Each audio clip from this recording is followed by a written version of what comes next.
ಆತ್ಮೀಯ H16 news ವೀಕ್ಷಕರೇ, ನಾನು ನಿಮ್ಮ ವೈಎಂ ಆಯುಧ ಮಲ್ಲಪ್ಪ ಜೋತಾವರ. ಈಗಾಗಲೇ ಚಿನ್ನಸ್ವಾಮಿ ಕ್ರೀಡಾಂಗಣದಲ್ಲಿ ನಡೆದಂಥ ದುರಂತದ ಬಗ್ಗೆ, 11 ಜನ ಜೀವ ಕಳೆದುಕೊಂಡದ್ರ ಬಗ್ಗೆ ಸಾಕಷ್ಟು ಚರ್ಚೆ ಮಾಡಿದ್ದೀವಿ. ಏನೇನು ಆಯಿತು ಅವ್ರ ಕುಟುಂಬಗಳಿಗೆ, ಏನೇನು ಆಗ್ತಾಯಿದೆ, ಪರಿಹಾರಗಳು ಎಲ್ಲನೂ ಚರ್ಚೆ ಮಾಡಿದ್ದೀವಿ. ಈಗ ನಮ್ಮ ನ್ಯಾಯಮೂರ್ತಿ ಜಾನ್ ಮೈಕಲ್ ಕುನಾರ್ ಅವರ ವರದಿ ನಮ್ಮ ಸಚಿವ ಸಂಪುಟರು ಒಪ್ಪಿಗೆ ಕೊಟ್ಟದ. ಇವ್ರಿಗೆ ಶಿಕ್ಷೆ ಆಗಲಿ, ತಪ್ಪಿತಸ್ಥರು ಯಾರ್ದಾರ ಅವ್ರ ಶಿಕ್ಷೆ ಆಗಲಿ, ಸಿವಿಲ್ ಮತ್ತು ಕ್ರಿಮಿನಲ್ ಕೇಸ್ಗಳು ಹಾಕುವಂಥ ನಿರ್ಧಾರ ತೆಗೆದುಕೊಂಡಿದ್ದಾರೆ. ಅದ್ರ ಜೊತೆಗೆ ಈ ಕಾರಣರಾದವ್ರಿಗೆ ಯಾವಾಗ ಶಿಕ್ಷೆ ಕೊಡ್ತೀರಿ, ಯಾವ ಶಿಕ್ಷೆ ಕೊಡ್ತೀರಿ, ಯಾವ ಕ್ರಮ ತೆಗಿತೀರಿ ಅಂದಾಗ ಅದು ನಿರ್ಧಾರ ಆಗ್ತದೆ ಅನ್ನೋ ಒಂದು ಮಾತನ್ನು ಮಾತಾಡಿದ್ದಾರೆ. ನಿಜವಾಗಿಯೂ ಈ ಒಂದು ವಿಷಯದಲ್ಲಿ ತಪ್ಪಾಗಿದೆ. ಆರಂಭದಲ್ಲಿ ಅಂತಲ್ಲ, ಸರ್ಕಾರವು ತಪ್ಪಾಗಿದೆ, ಪೊಲೀಸರು ತಪ್ಪಾಗಿದೆ, ಎಲ್ಲ ತಪ್ಪಾಗಿದೆ.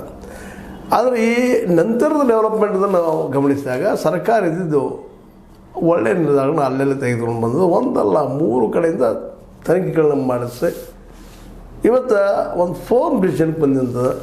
ಸರ್ಕಾರ ಏನು ಮಾಡಬೇಕಾಗಿದೆ, ಆಡಳಿತನ ಯಾವ ರೀತಿ ಮಾಡಬೇಕಾಗಿದ್ದು ಒಂದು ಸಾಕ್ಷಿಯಾಗಿದೆ. ಇನ್ನು ತಪ್ಪಿತಸ್ಥರ ಶಿಕ್ಷೆ ಆದರೆ ಭಾಳ ಉತ್ತಮ ಆಗಬೇಕು ಅವ್ರಿಗೆ. ಯಾಕಂತಂದ್ರೆ ಒಮ್ಮೆ ನೆನಪುಳಿಬೇಕಾಗ್ತದೆ. ಬರೋ ಹಾಗೆ ಹೇಳಿಬಿಟ್ರೆ ನಡೆಯುವಂಥ ತಪ್ಪಾಗಿದೆ, ಅಪರಾಧ ಆಗಿದೆ. ಇಲ್ಲ ಒಂದಲ್ಲ ಎರಡಲ್ಲ 11 ಜೀವಗಳು ಹೋಗಿದ್ದಾವೆ. ಅದು ಚಿನ್ನಸ್ವಾಮಿ ಕ್ರೀಡಾಂಗಣ ಹೊರಗಡೆ ಅಲ್ಲಿ ವ್ಯವಸ್ಥೆ ಮಾಡಬೇಕಾಗಿತ್ತು ಒಂದು ಚಿಕ್ಕ.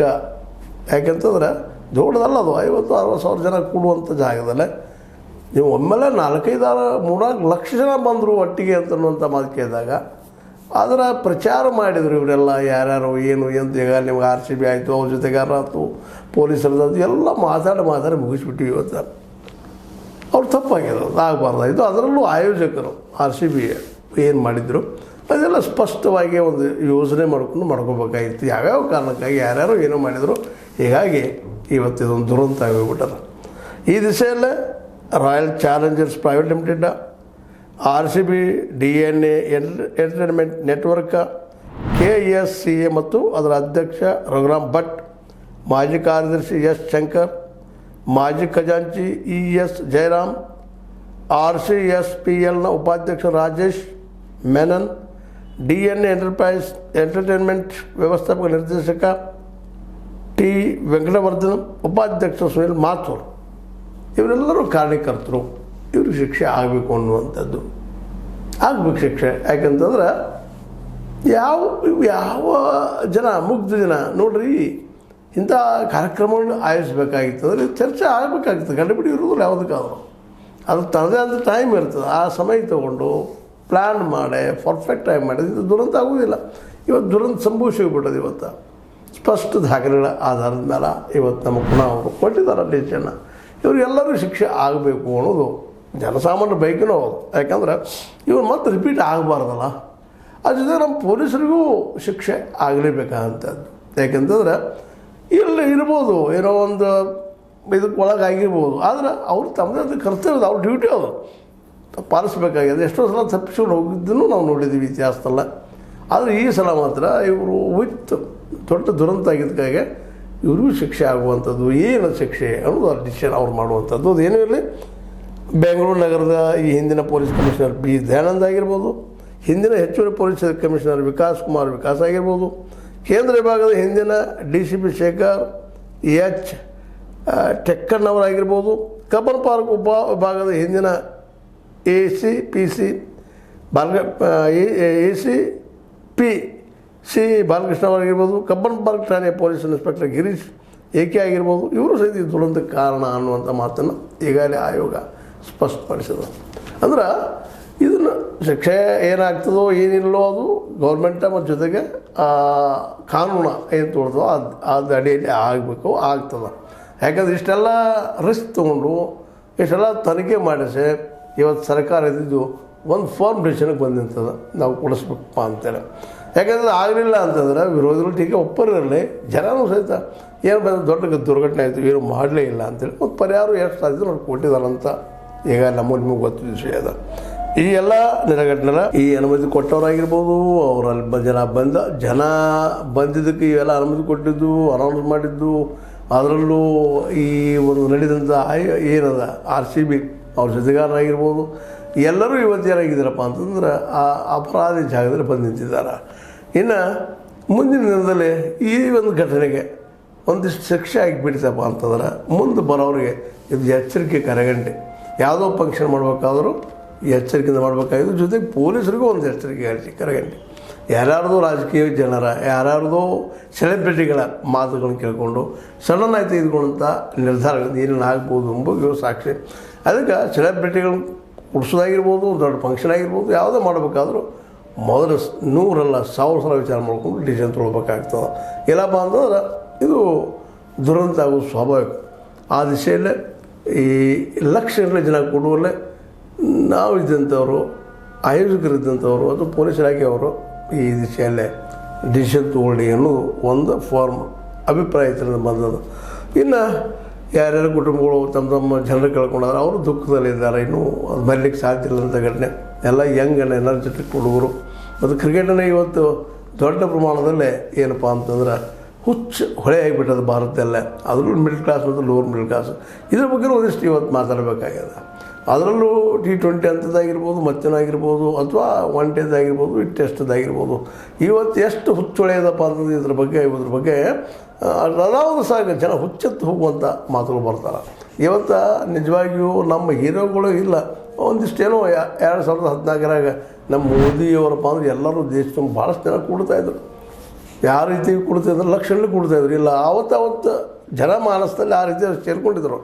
ಕಳೆದ 60 ವರ್ಷಗಳಿಂದ ನಮ್ಮ ಬಿ ಜೆ ಪಿಗರಲ್ಲ, ನಮ್ಮ ಕಾಂಗ್ರೆಸ್ಸಿಗರು ಆಡಳಿತವನ್ನು ಚೆನ್ನಾಗಿ ಕೊಟ್ಟಿರಲಿಲ್ಲ. ಇಲ್ಲಿ ಭ್ರಷ್ಟಾಚಾರ ಇದು ಸಾಕಷ್ಟು ಆರೋಪಗಳಿದ್ವು ಅದರ ಮೇಲೆ.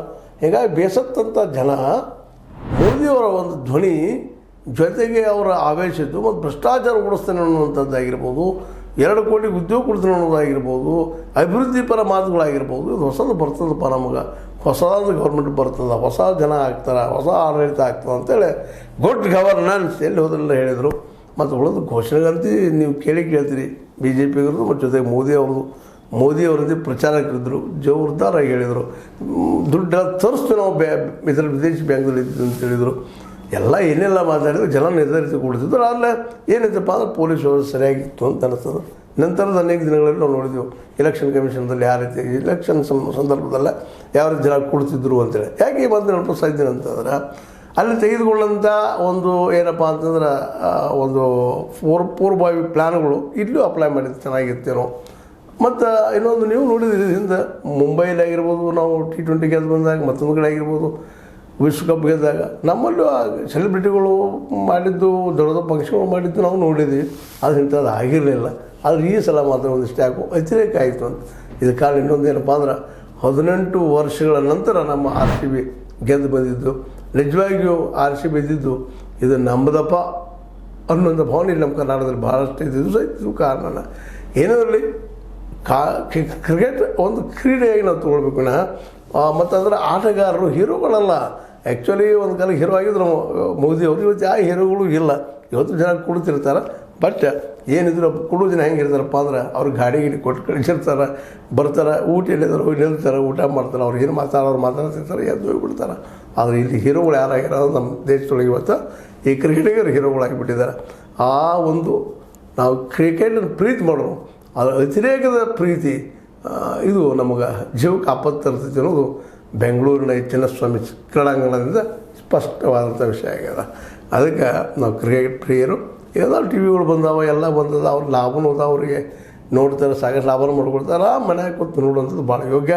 ಕ್ರೀಡಾಂಗಣಕ್ಕೆ ಹೋಗೋದು, ಮಾಡೋದು, ದುಂಬಡಿ ಹಾಕೊಳ್ಳೋದು, ಮಾಡೋದು ಸಹಿತ ಇವೆಲ್ಲವೂ ಏನಾಗ್ತಾವಪ್ಪ ಅಂದ್ರೆ ಇಂಥ ಒಂದು ಅವಘಡಗಳಿಗೆ ದಾರಿ ಆಗ್ತಾವೆ ಅನ್ನೋದು ನಾವೆಲ್ಲ ನೆನಪಿಟ್ಕೊಂಡು ಕ್ರಿಕೆಟನ್ನು ಪ್ರೀತಿಸ್ರಿ. ಅತಿ ಅದನ್ನು ಉದ್ರೇಕಕ್ಕೆ ಒಳಗುವಷ್ಟು ಪ್ರೀತಿ ಬೇಡ ಅನ್ನುವಂಥ ಈ ಮಾತನ್ನು ನಾವು ಇವತ್ತು ಮಾತಾಡಬೇಕಾಗ್ಯದ. ಯಾಕಂದ್ರೆ ಕುಣಾವರನ್ನು ಹೇಳಿದರು, ಎಲ್ಲ ನಾವು ಕೇಳಿದ್ವಿ, ನೀವು ಕೇಳಿದ್ರಿ, ಅನೇಕ ಕಮಿಷನನ್ನು ಹೇಳಿದರು. ಶಿಕ್ಷಣ ಆಗುವ ಸಾಧ್ಯತೆಗಳಿದ್ದಾವೆ. ಆಗ್ತದೆ ಇಲ್ಲೋ ಗೊತ್ತಿಲ್ಲ. ಯಾಕೆ ಇನ್ನೂ ಅದು ಪೂರ ಶಿಕ್ಷೆ ಹೊರಗೆ ಬಂದಾಗ ಫಿಕ್ಸ್ ಆಗುವಂಥ ವಿಷಯ ನಮ್ಮ ದೇಶದಲ್ಲೆಲ್ಲ ಗೊತ್ತದ ನಿಮಗೆ. ಆಗ್ತದೆ ತಿಳ್ಕೊಂಡಿರ್ತೀವಿ, ಆಗಿರೋದಿಲ್ಲ, ಆಗಿರೋದು ತಿಳ್ಕೊಂಡಿರ್ತೀವಿ, ಆಗಿರ್ತಾವೆ. ಆದರೂ ಈ ಘಟನೆ ಆದಾಗ ಸರ್ಕಾರದ ಹಸ್ತಕ್ಷೇಪ ಇತ್ತು, ತಪ್ಪಿತ್ತು. ಆದರೆ ಜಾಣ್ಮೆಯಿಂದ ದಾಟ್ಕೊಂಡು ಬಂತು, ಏನು ಉಳಿತು.